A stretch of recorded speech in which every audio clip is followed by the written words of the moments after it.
Let's do this. The Cult of Hockey podcast by the faithful and for the faithful. I'm Bruce McCurdy of the Edmonton Journal's Cult of Hockey, and I'm here tonight with my Cult of Hockey colleague, Kurt Leavins, all the way from Pender Island. Hello, Kurt. Hey, Bruce, it was a long and a short summer, kind of all in one, wasn't it? Yeah, I'll say real short, real action packed, though. Like it Mm-hmm. never felt like hockey was on the back burner for more than a minute. Yeah, You every know, time I went to write my column and say, oh, it's slow, something would happen. Yeah, and big things. I wrote a post the other day, and it was like major stories that were developing, big trades, and obviously the offer sheets, the buyout, the general manager changes, on and on. There was just all kinds of interesting stuff. But we finally got through those 86 days, and we're back to playing hockey again tonight. First game of the preseason, and the usual. Um, Host of this, David Staples, is just on his way back from a trip out east. He'll be back in the saddle tomorrow night when we cover the split squad games, Edmonton versus Calgary. But for tonight's opener, it's me and you, Kurt. Edmonton beat Winnipeg 3-2 in overtime. And what I found was a generally satisfactory opening game. What are your thoughts in terms of how it quality of play?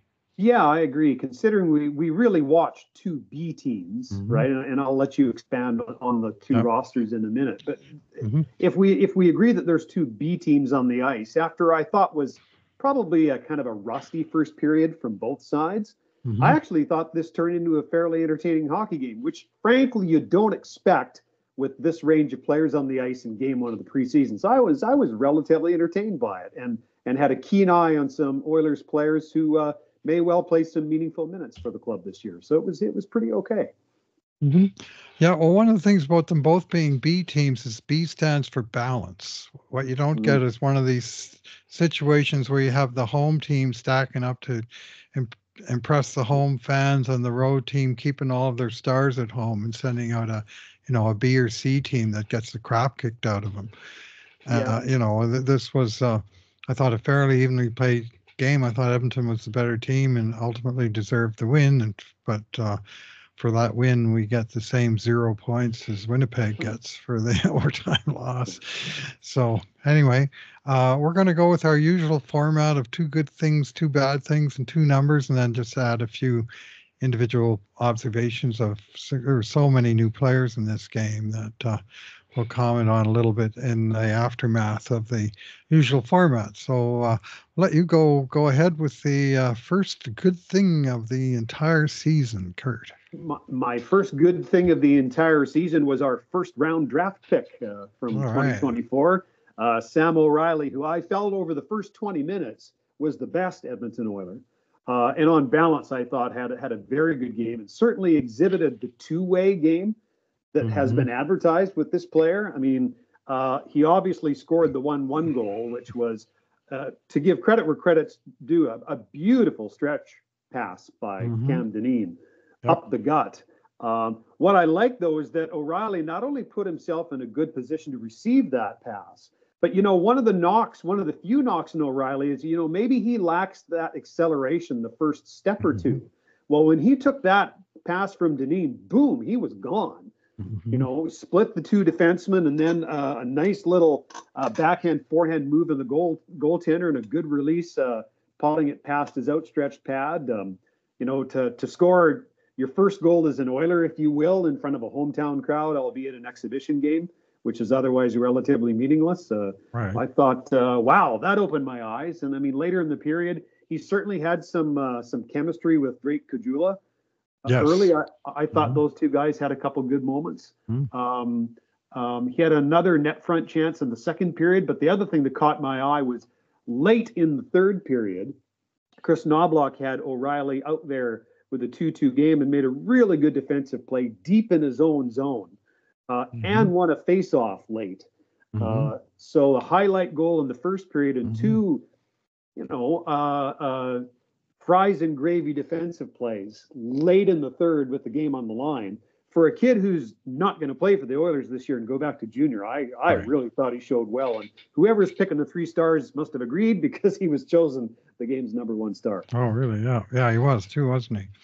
Yeah. Well, he on the goal, I saw what you saw in terms of taking the pass, but to me, it looked almost like he was trying to time that he didn't hit the blue line too early, and he actually turned around a little bit to receive the pass, so he had to pivot and take the puck forward to the net, and he did it with such ease that he gave himself just that extra sliver of room that he was able to make that backhand to forehand move and get that shot away. Most players in that situation either would shoot off the backhand side, Yeah. or if they tried to pull to their forehand, they wouldn't get that shot away without it getting blocked or sticked by the defenseman. But he just moved it sort of fractionally, but he changed the angle and got it on his forehand. And I'm not sure that that would beat every goalie in the NHL, that shot along the ice, but it beat Fair. Eric Comrie on this night.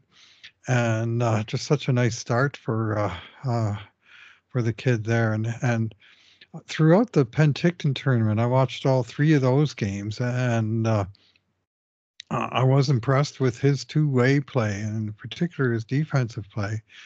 And one very cool thing about Sam O'Reilly that I can't say as I've seen very often in any player in hockey is that he first of all transitioned from defense. We've seen defense to forward or vice versa transition, but he transitioned from defense to wing. Yeah. And then he transitioned a second time from wing to center. So he's basically played everywhere. And you can kind of see it in his game. Like, he looks comfortable wherever he is on the ice. It's not like he's that's a no-go zone for me or whatever. He's sort of already been there because he played that position once upon a time, and now he's playing center and and looking pretty comfortable and confident in his positional play and his face-offs and all that stuff. Like, for an 18-year-old kid who is a little bit down the lineup in London, he's got a lot of game. Yeah, for sure. And you know what? You make a great point about him having played defense. Of course, I was a defenseman, and I always believed that defensemen in hockey and catchers in baseball saw the playing field differently than any other player. And I always thought it gave those two positional players in those two sports a unique view in the game. And so if that's the background that Sam O'Reilly came from, right, then while he certainly will have worked on his defensive game, a lot of it will be instincts, which is a hard darn thing to teach. So if he's got that baked into him already at this tender age, that's a pretty good sign. Yeah, I've often heard the comparison made between catchers in baseball and goalies in hockey because of the special padding that they both wear, and they're both behind the play, like by definition, watching the play. In baseball, they call that padding the tools of ignorance. Yes. Which is a very unfair rap, because catchers generally tend to be among the more well-rounded thinkers in the game, and many managers come from that position. Absolutely. But anyway, I will accept that D-men also watch the game mostly from a rear point of view, where the whole game is unfolding in front of them for the most part. And anyways, we got a live one, I think, in Sam O'Reilly, and I mean, he's 18 years old. We're just seeing scratching the surface of what kind of player we might have here in a couple of years. But first impressions, A1. Solid. And my good thing is also first impressions as an Oiler. I've seen this guy play before as a member of the hated Vancouver Canucks. But Vasily Podkolzin, in his Oilers debut, I was very impressed with this player. Really liked what I saw. And what I liked was the breadth of his game. Like, he played the body, he played a good physical game, landed a few body checks. Offensively, he was equally a threat to pass or shoot the puck. It's not like he had one particular thing that he preferred to do. And the one time I thought maybe he should shoot, but he passed. He actually made a really good pass for a very dangerous shot by his line mate, Matt Savoy. but he fired 3 shots of his own on net, and I liked his all around game. Like he brought a few things, and of course in the overtime, he made the key play What a uh, play. with staying with his man. Taking him all the way into the corner and just hammering him into the corner boards and eliminating him from the play completely.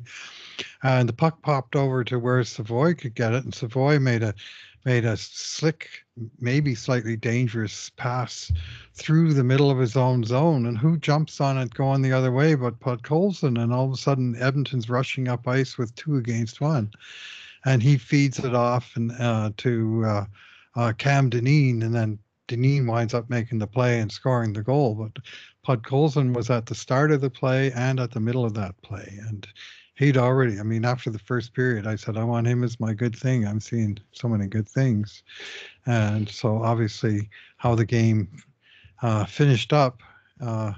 Was no reason to change my mind on him being a good thing. He really looked like a solid NHL player with lots of tools. Yeah, for sure.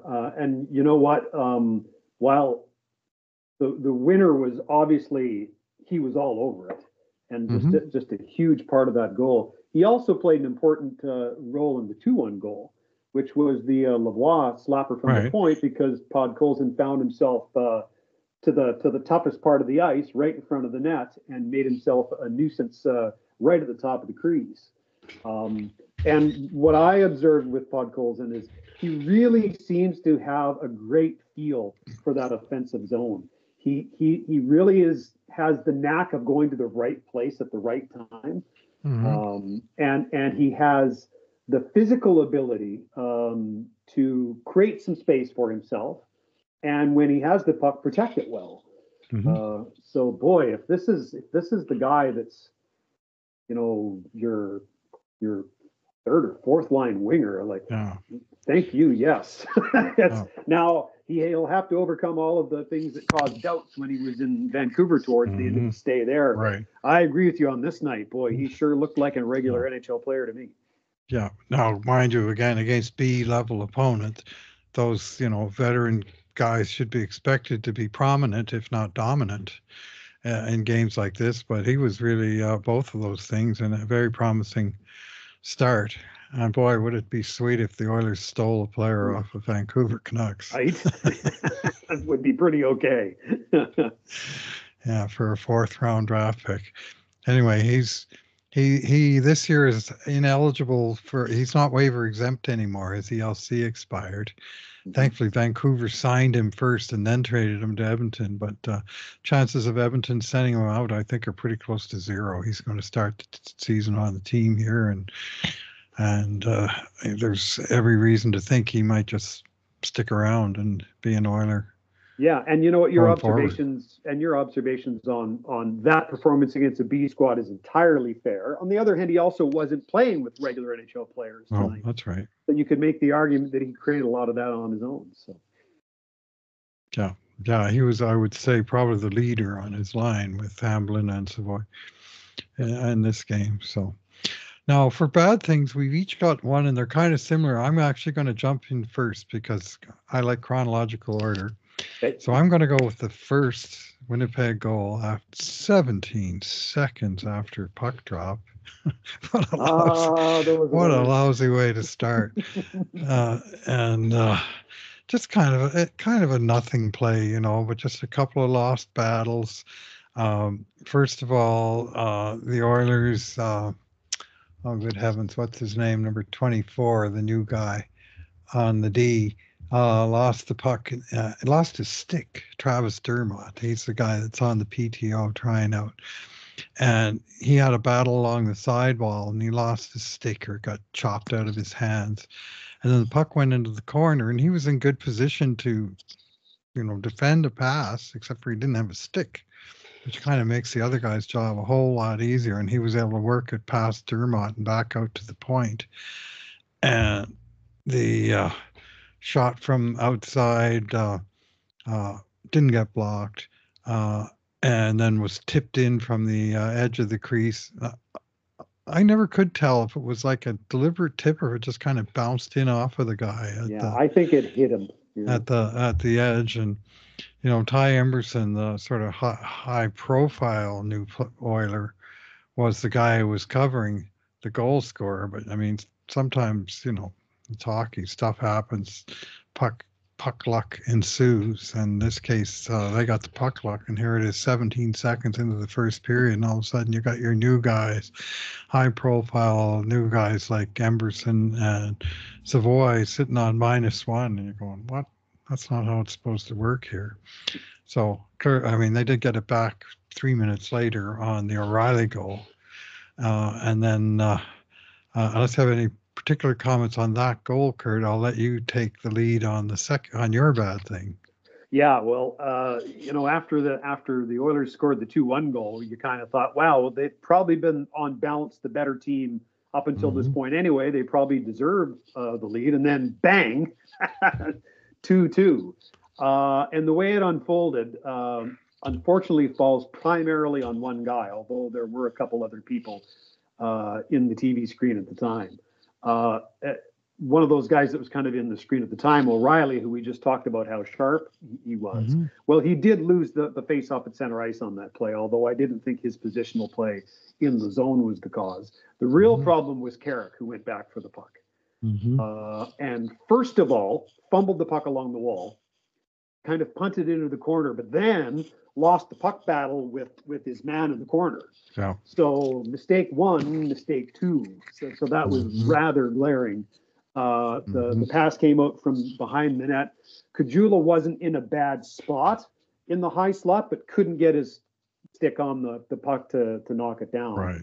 And bam, it was 2-2 just seconds after, 10 seconds. Yeah, after the 2-1 goal. So, Carrick's a guy, he's not going to be on the big team anyway, but that was I felt bad for him. That was a tough sequence for him. Here, he's in a situation where he really can't make any mistakes to have a chance.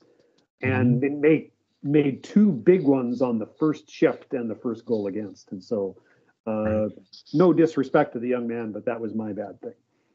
Right. Well, he's not that young. He's 30 years old, Connor Carrick.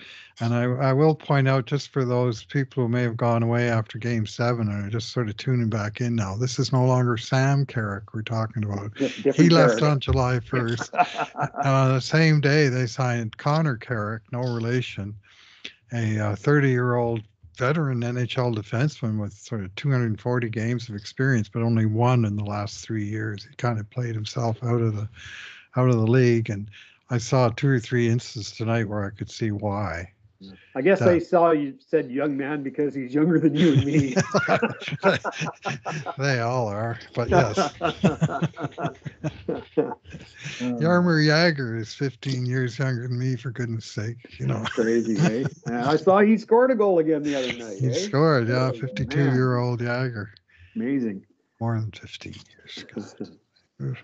Anyways, 10 seconds was, and it was Carrick's issue, and that the centering pass did get through O'Reilly. Wasn't in a bad spot, but he couldn't take it out. And as you say, Kajula was just slightly off kilter, and I don't think the goalie even necessarily saw it, and it was in the net. But yeah, I agree. After it was 1-1 for 46 minutes, and the Oilers finally take the lead, and you think, oh, this is good, and then boom. Gone. Yeah. And in that session, Winnipeg had gone like a 10-minute stretch without even a shot on net. No. Yeah, right. So they weren't getting much. Right. So what's left? Oh, numbers. You go first this time. Okay. I'll take 4. And it's directly related to a player who I really don't know what to expect this year from Raphael Lavoie. This is a player who, when we've done our rankings, summer after summer, we think, here he comes, and he's just never really arrived. And frankly, I think the contract he signed last year was as big of a reason why he didn't arrive as anything else. I think that really hurt him. Yeah, I think it was a real mistake on him, his agent, or both of their parts. But anyway, I digress.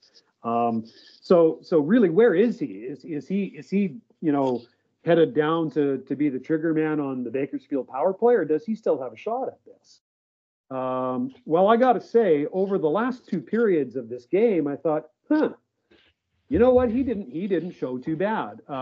He can shoot the puck. He obviously, the one-timer from off the point on the power play was the one that went in, but he had 3 others. And aside from the shots, I also saw him using his big frame effectively in the offensive zone. He had a couple hits. I don't need him to hit, but I'll take those. But using his size to get position on the defender, I think is key to his game because he doesn't have really quick boots. He has a great shot. If he can use his size effectively in the offensive zone, he has a chance at being a player, albeit, third, fourth line guy. So considering I went into this game not knowing where he was going to start the year, I thought good showing against, average competition. So certainly good enough for him to get a couple more looks. Right. But it's encouraging that there's still something there, right? And we'll just have to see how it develops.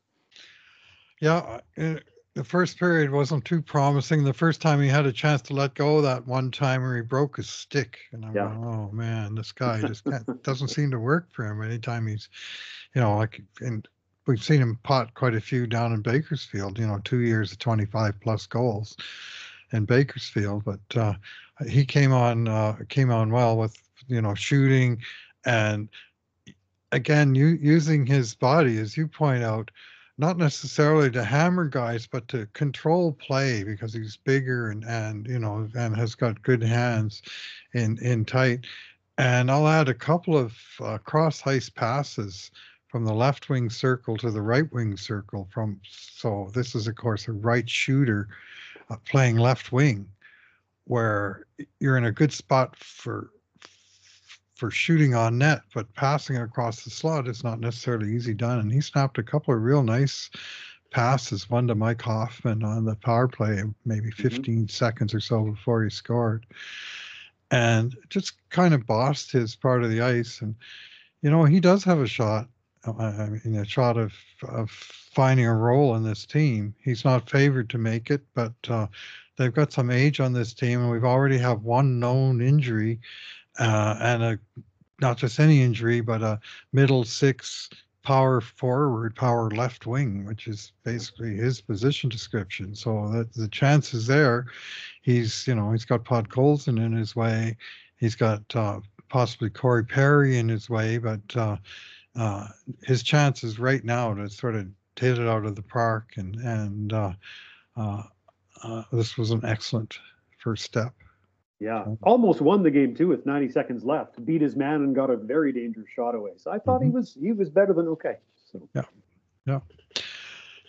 And my number is 0, and that is the number of guys who played for the Oilers tonight who played in the playoffs last year. Certainly not in the Stanley Cup Finals. I don't think there was a one of them that played at any point in the playoffs. If Lavoie played 7 regular season games and James Hamblin played 31. But the guys that they went with to make up their 8 NHL veterans were either the newcomers that they brought in, who were, guys like Podkolzin. Just let me look at the lineup again. Josh Brown would have been one of them. Yeah, Josh Brown was a newcomer, of course. So too was Ty Emberson, Mike Hoffman, who's here on a PTO, and Travis Dermott, who's here on a PTO. Those were NHL players a year ago, and they had to sort of go back in time to get Connor Carrick's, 200 games from last decade, and similar for Drake Kajula would be the same. So that was how they made it to 8, but they didn't really have anybody who you'd sort of say this guy was an Oiler, not even a third or fourth liner from the playoffs last year. They just went, and I actually like that just great. For one thing, I want to look at all the new guys. I do want to see the minor leaguers get a shot. I know they've got a split squad game tomorrow, and I was thinking, well, you don't want to necessarily start off your veterans by having to play them 2 nights in a row. Well, that isn't going to happen because none of them play tonight. So no matter how they split the squad tomorrow, I mean, there's no way McDavid's playing in Edmonton and Calgary, right? Yeah. And they'll they'll pick their spots as to who plays where tomorrow. They'll need 40 players, but they still got 50 odd in camp, and I don't necessarily think the big boys will play tomorrow either. They certainly won't be playing in Calgary. If they do play, it'll be for the hometown folks. Yep. And Chris Knobloch has already picked his own spot. He'll be coaching the game here, and I'm not sure who gets the job down in Calgary, whether it's one of the assistant coaches or whether it's Colin Chalk that'll get that game. And Yeah. it'll be tomorrow. There's unfortunately there's a better chance of there being uneven games where the home teams are stacked and the road teams are not. Yep.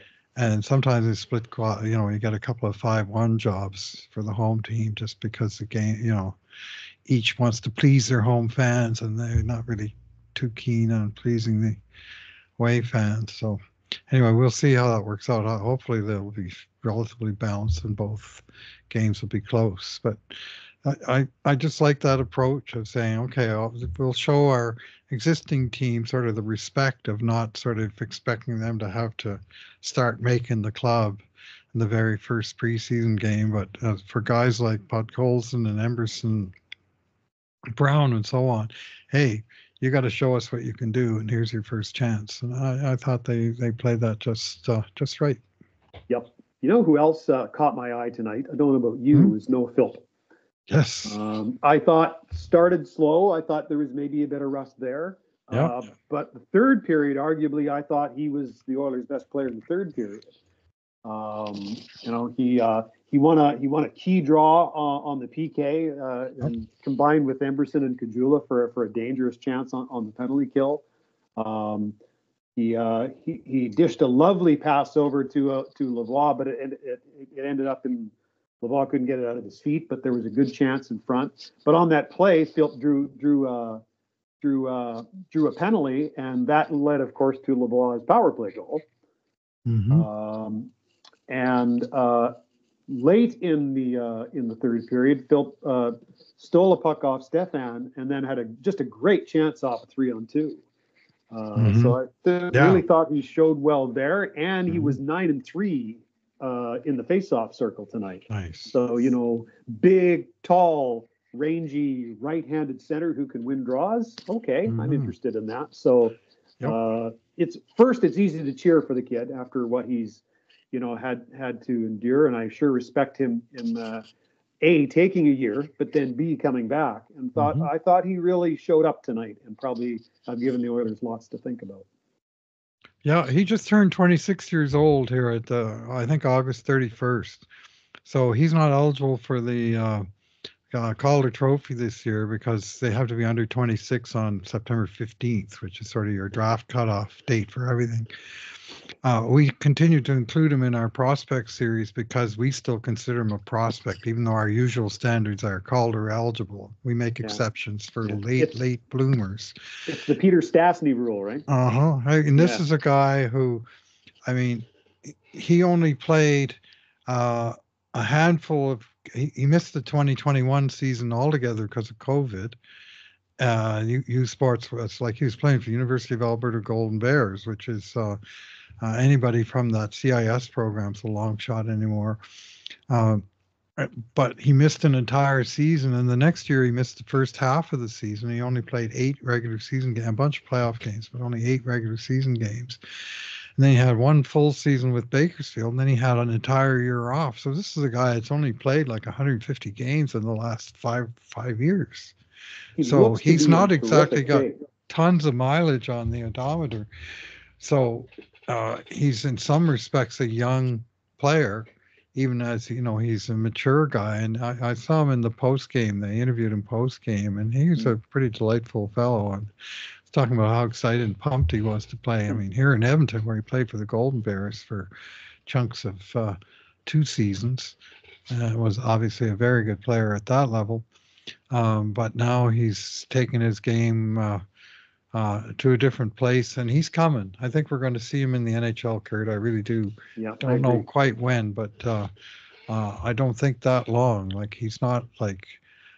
Let's say Jaden Grube, who's another player of the type, but who's 5 years younger, and probably has has to ride quite a few buses before he gets to the NHL stage. And I think Phil's 5 years old, and he's got to be 2 or 3 years ahead of a guy like Jaden Grube. Yeah.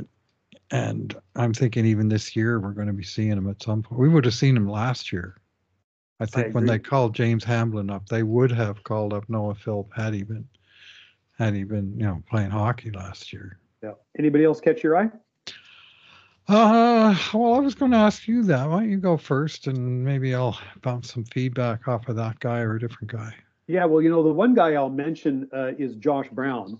And what I wrote here about Josh Brown is I didn't notice Josh Brown, and in parentheses I put in a good way. Yeah. I never saw him as a problem on the ice. Right. He was calm, cool, collected, used his size effectively, cleared the puck out of danger. Some very straight, simple, bread and butter outlet passes to wingers. If this is your 6'7" guy, that's precisely the game you want from your 6'7". So not noticing Josh Brown, I thought was a check mark beside his name. Well, not noticing a stay-at-home defensive defenseman is kind of like not noticing the left offensive tackle in football. You generally do tend to notice them. Either the quarterback got sacked or the guy took a holding penalty. What are you doing? And if you don't notice him, it's because he's been doing his job all game. Yeah. And I thought Brown, there was one shift where he had a couple of problems moving the puck out of his zone, and it led to nothing much, but it just sort of led to zone time against. And other than that one shift, I thought he was fine. Just sort of keep it simple. Number 6 D man. I mean, I always want that guy keeping it simple, and he looked like he had that. He has that element to his game, and at 6'5", 220 pounds, he brings other elements that the Oilers don't necessarily have a whole lot of. So yeah, well, especially with Evander Kane out until after Christmas, you want to have some snarl in your lineup, and Brown certainly brings you that. And I think the other guy who used to snarl on that team, Vinny Desharnais, is gone too. So I think there's a number of boxes that he ticks when you start to think about it. That's the guy that he's really brought in to replace. Like, I don't think they were ever thinking he's going to replace Cody Ceci on the second pairing. It was always, well, we lost Vinny to Vancouver because we can't afford to give him $2 million, but we sure can afford to give Josh Brown $1 million to do some of the same things. Yeah. And I've read an awful lot of sort of negative stuff of people looking at his analytics, which aren't good. That said, he was a break-even player on the Arizona Coyotes last year, which isn't bad. And, what's my constant view of any newcomer? Let's give the guy a chance. Let's not sort of give him a final grade before he's even see what he can do, because his numbers are poor or he's got this or that in his past resume. Let's see what he can do for this team. Yeah. And first impressions were up arrows, not anything fantastic, but it's not like, oh geez, that guy can't even skate. There's nothing like that, right? So no, for sure. Who else grabbed your attention? Emberson did. And speaking of the guy who might replace Cody Ceci, I think he's probably in the lead at this moment to do that. And I can certainly see some reasons why. Now he had a few moments, including not being able to box his man out on the 1-0, even though we discussed already that was a bit of an odd play in a tough deflection. But I have notes in all 3 periods of Emberson doing good things. He had a really good chance in tight in the first period. He stepped up and got a shot in the second period, and then later in the second period, under extreme pressure, executed a zone exit and then skated the puck through the neutral zone and got it deep in the other end, which I thought was his best shift. And I thought, okay, that's what I would like to have 18, 20 minutes of a night. Thank you very much. He was a key member of the PK in the third period with him and Philp and Kajula. So yeah, you know what? It's not a perfect game by any stretch, but I think particularly that zone exit followed by the troop through the neutral zone and getting that puck deep into Winnipeg territory. I thought, yeah, that's what you're going to have to do if you're going to replace Cody Ceci on a night-in, night-out basis.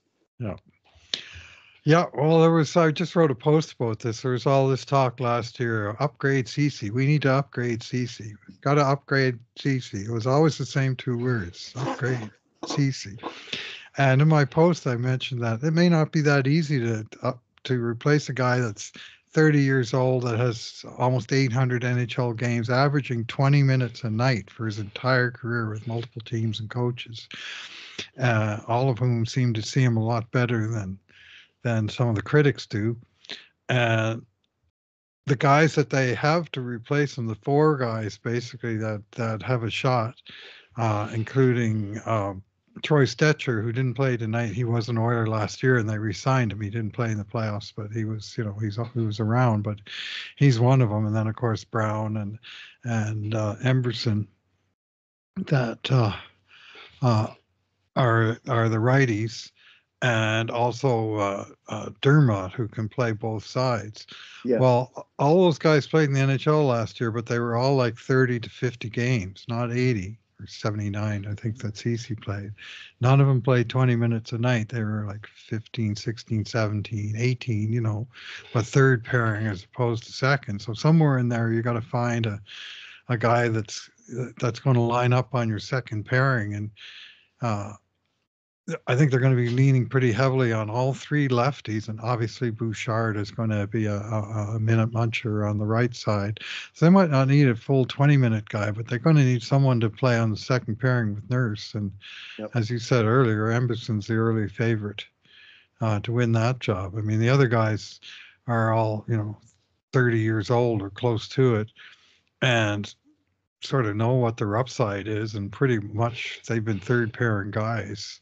Where they've been, whereas Emberson is an up-and-comer, just 24 years old, and put up really good numbers on a really bad team last year. Past experience with, I don't say, I mean, last year they at 5-on-5 they scored 119 goals and gave up 226. Oh my! It was almost a 2-to-1 ratio. Like their goals for percentage was 34%.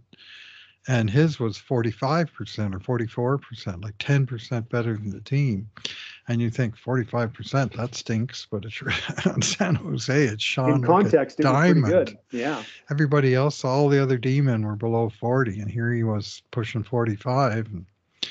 And his other numbers were pretty reasonable, and he's got some back history to him. So he was once traded for Patrick Nemeth, who is a sort of an NHL quality defenseman, and 2 second-round draft choices. That was what New York Rangers gave up to get him, and then they wound up losing him on waivers. Yeah.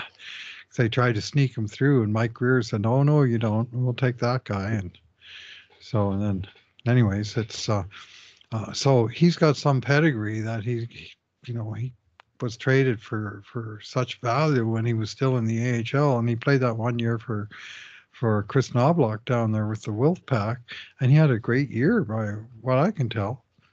Yeah, he put up a decent number of points, big plus player, and it wasn't like he was cashing a bunch of power play points. He was doing it at 5-on-5 and a little bit shorthanded. And from what I understand, the head office did check with Chris Knobloch before they brought him in. Kind of got the nod of approval from the head coach. So I bet they did. He may well have said, "If you can get this guy, go get him." I mean, because he would have, they were together for that 1 year, and Emerson basically hit it out of the park his third year in the AHL, and then the next year they tried to send him back, but he wasn't waiver eligible or exempt anymore. Boom. So a rare case of a guy getting claimed on waivers at the end of training camp.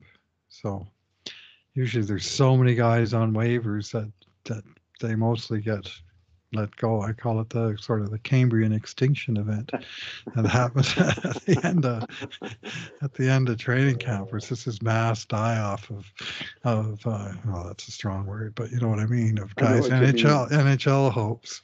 And anyway, Mike Greer, to his credit, found that diamond in the rough of the waiver wire, and now he's an Oiler, and it was a bold move to get him, and we'll see how good he is. But I like his arrows, and that's really all we can say at this point. Yeah, and I like his cap hit.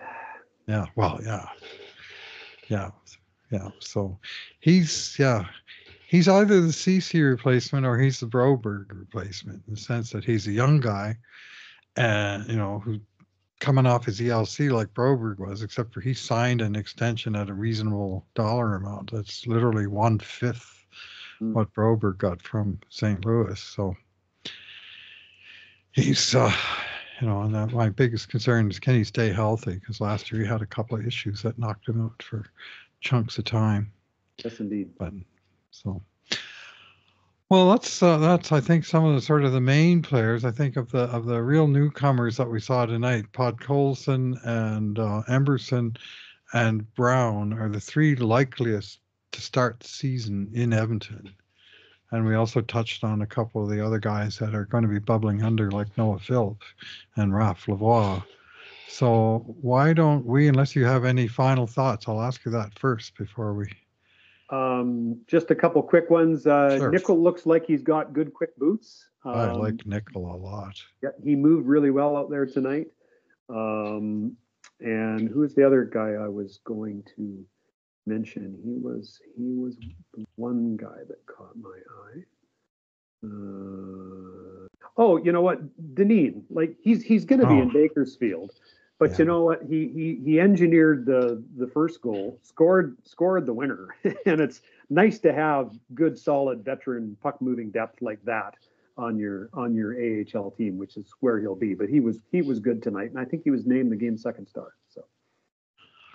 Yeah, William Nickel, to put him in perspective, he was born on Matthias Ekholm's 16th birthday. And this is a young guy. They took him in the 7th round of the draft. And the 7th round, you're sort of saying, well, maybe there's, once in a while you're going to hit. And they've had pretty good fortune on defensemen. This guy's a forward, and he's not like an older guy like Vincent DeHarnay was. He's an 18-year-old forward with London Knights, bubbling underneath, a deep team. But boy, like every game in Penticton, I thought, wow, that guy can really skate. Like he's really elusive, and he seems to be in the right place a whole lot. Yeah, you're right. He can fly. Yeah. So, and he's just elusive. Like he's hard to pin down. So I like him. And Deneen, just to expand generally, what stood out to me tonight compared to all the Penticton games was that Oilers actually had some defensemen who could move the puck. In Penticton, they had a horrible time. They had one guy who wasn't a undrafted camp invite, and their defense, and it just showed. It didn't cost them. It wasn't like they were giving up 10 goals. They weren't giving up 10 goals a game or anything like a team with no defense, but they just weren't able to get the puck movement in the right direction. It kind of reminded me of the Oilers after the Ryan Smith trade in 2007 when they had all those injuries and guys like Tom Gilbert and stuff going down on the blue line, and they brought in a few underwhelming guys like Sebastian Bissayon and what was that guy's name? Brian Young. Oh God, I remember Brian Young. Danny Savret was back there, and they had Toby Peterson playing defense for a while because they had run a drift of the NHL's clear day rule. They called it that time, call-ups after the deadline, and the league just stuck it to them, even though they were clearly, and they got 23 goals in 20 games. It wasn't like they weren't like getting slaughtered 8-1, but they were always sort of getting one, giving up 3 or 4 or 5, and they just couldn't score because they couldn't ever get the puck moving. Their forwards weren't bad, but they never had the puck. Yeah. And that Penticton team kind of reminded me of those awful days in March of 2007 when the season just couldn't end soon enough. So anyway, tonight, not that problem. They had a few, Deneen was one of them, but far from the only one. Carrick, he was pretty slick moving the puck, had his issues in his own end with Connor Carrick, but you could see his experience as a puck mover, and it seemed like overall that tonight, even though they're sort of second tier defensemen, minor leaguers, and so on, Ben Gleason had a very fine game moving the puck, and a lovely hip check.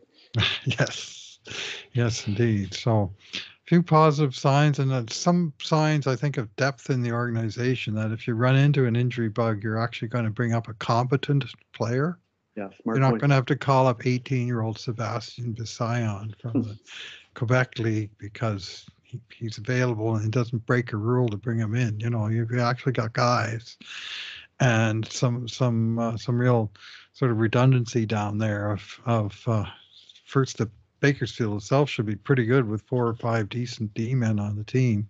Mm-hmm. And secondly, if a bug happens, that the Oilers have to call up 2 or 3 at once, that they got hockey players to call on. So that's my last takeaway from tonight's game. So let's leave it there, shall we, Kurt? You bet. All right. Well, thanks for pinch hitting on the very first game of the season. And we will see you from time to time throughout the campaign, I'm sure. And of course, we'll look forward to your player grades interspersed with those of myself and of David as the season goes along. We'll get into our 3-man rotation, and so in the meantime, and in between times, this has been another edition of the Cult of a Hockey podcast.